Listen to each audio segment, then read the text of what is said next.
Our Fox News was here a few weeks ago. I just mentioned that. He was addressing Congress and letting America know just how dangerous he sees a nuclear deal with Iran. Right after that, 47 Republican senators signed a letter addressed to the government of Iran. They wanted Iran to know that any nuclear agreement with the United States could be easily undone without congressional approval.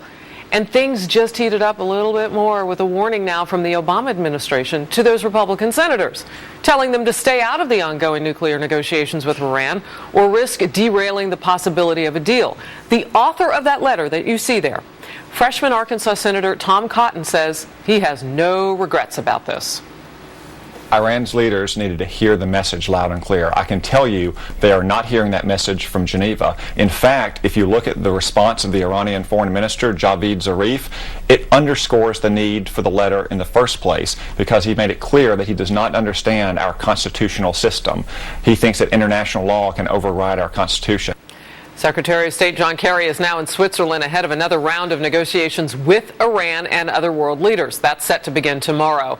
The deadline for getting a deal done is at the end of this month. And Kerry says there are some important gaps to fill in, and he's not sure if a final agreement will happen at this point. Leland Vittert has more tonight from Washington. Leland?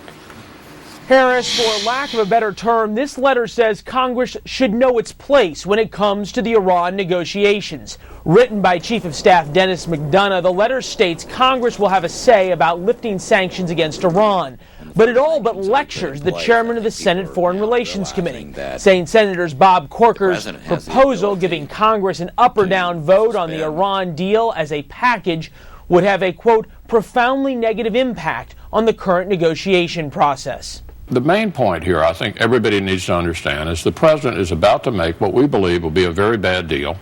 He clearly doesn't want Congress involved in it at all, and we're worried about it. We don't think he ought to make a bad deal with one of the worst regimes in the world. The letter comes not long after Senate Republicans penned their own letter to the leadership in Iran. The move sparked outrage by the White House and others. I think by sending that letter, we focused the attention where it should be on the debate about the deal. This is crunch time as Secretary of State John Kerry returns to Switzerland today for meetings on a possible deal with Iran. We have to give the president the opportunity to negotiate an agreement because that is the best option for the United States. The president holds the ability to make a deal and, of course, veto any legislation that would require congressional approval or toughen the sanctions on Iran.